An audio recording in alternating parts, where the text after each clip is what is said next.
Bonjour et bienvenue à la Minute Tech. L'objectif de la Minute Tech est de vous informer sur des concepts ou fonctionnalités des applications métiers de Microsoft au travers d'une démonstration dans un format très court. Le sujet que nous allons traiter aujourd'hui est lié à Dynamics 365 Customer Service, une application qui vous permet d'offrir à vos clients un service après-vente multicanal. Le scénario que nous allons aborder ensemble est la création d'un ticket via un bot, le suivi de l'incident jusqu'à la signature de renouvellement du contrat de maintenance. Je m'appelle Olivier Mastalers, je suis Customer Success Manager chez Microsoft France. Mon rôle est d'accompagner nos clients à faciliter et optimiser nos applications métiers. Alors, vous êtes prêts? Suivez-moi. Alors, pour contextualiser cette démonstration, on va utiliser Contoso Coffee, une société qui commercialise du café et aussi des cafetières à un réseau B2C. Donc, pour notre exemple, je m'appelle Brian, je suis client de Contoso Coffee, donc j'ai déjà acheté plusieurs cafetières chez eux. Et là aujourd'hui mon problème c'est que j'ai un problème de bourrage avec l'une d'entre elles. Donc mon premier réflexe a été d'aller sur leur site web, d'aller sur le portail client et d'aller m'enregistrer pour signaler le problème que j'ai. Donc je suis sur le portal, je vais justement m'enregistrer, m'identifier donc avec mes identifiants, username et mon password pour pouvoir m'enregistrer. Donc là on voit bien en haut à droite que je suis bien enregistré. Je suis pas forcément friand d'aller chercher, bachoter sur les différents articles pour trouver la réponse. Donc ce que je fais simplement, c'est que j'ai envie de chatter directement avec quelqu'un pour avoir ma réponse. Donc là, j'ai ouvert le chat et je suis accueilli par un bot qui m'accueille d'une part, mais surtout me demande de décrire le problème que j'ai. Donc je vais lui dire que j'ai un problème de bourrage avec ma cafetière. Le bot me répond et me demande si c'est bien avec la dernière cafetière que j'ai achetée, la Contoso XL800. Je vais lui dire que oui, et de ce fait, le bot va créer un incident, un case, avec un numéro qui va me permettre pour moi de suivre un petit peu où on en est sur cet incident, et qui me demande par la suite de décrire le problème. Avant d'aller dans cette phase, ce qu'on va faire, c'est qu'on va switcher de rôle et je vais prendre le rôle, la casquette d'Alex, qui travaille au service client de Contoso.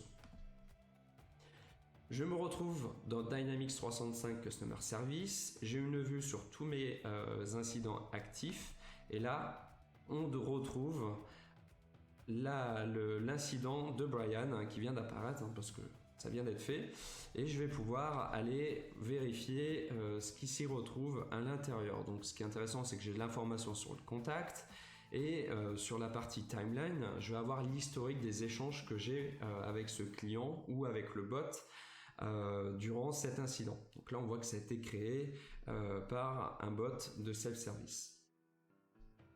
On va revenir du côté client en gardant le rôle de Brian et en expliquant justement quel est le problème.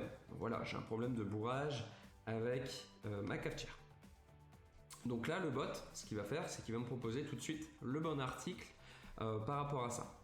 Je vais cliquer dessus et je vais pouvoir lire l'article qui, au final, va m'aider à résoudre l'incident. Donc, est-ce que ça a pu m'aider? La réponse, elle est oui. Et là, ce qui est intéressant, c'est que ensuite le bot va aller un petit peu plus loin, ou bien ça peut être aussi un agent si on le souhaite. Mais là, on voit que le contrat de maintenance de mon équipement va prendre fin. Et donc du coup, si Brian veut étendre sa garantie, on peut lui offrir 10% de remise s'il prend tout de suite au final la remise aujourd'hui. Donc voilà, avec un tarif on va dire préférentiel. Donc est-ce que je suis intéressé par ça? Ça tombe bien, oui.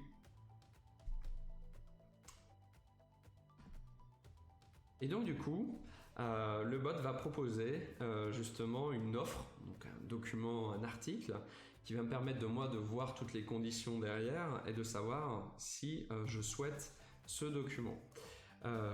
Donc du coup, on lui a envoyé la copie du document sur par adresse mail et il peut accéder aussi directement là-dedans via le lien hypertexte.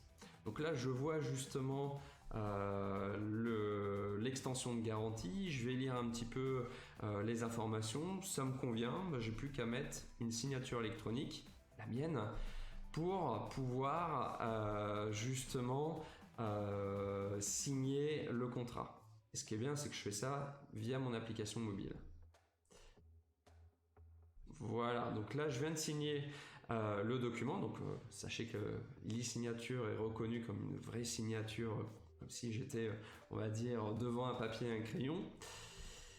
Et voilà, donc là ça a été fait, ça a été signé et normalement Alex, donc ce qui va être intéressant, Alex va pouvoir justement voir cette signature dans la partie timeline. Donc on fait un petit refresh au niveau de Dynamics et on va voir ce document comme quoi l'extension de garantie a été signée par le client.